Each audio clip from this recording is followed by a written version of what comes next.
थांब, स्क्रोल करू नकोस. कदाचित हा संदेश स्वामी आज तुलाच सांगत आहेत.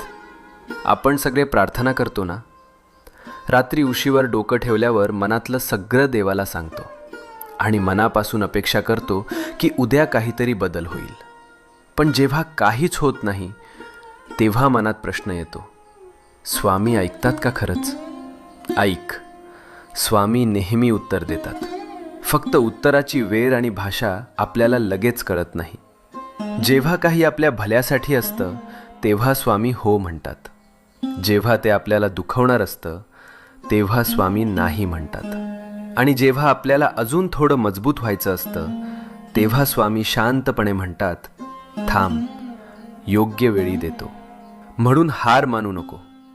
तुझ्या प्रार्थनेचं उत्तर येतंय. फक्त थोडा विश्वास, थोडा धीर, मनात शांतपणे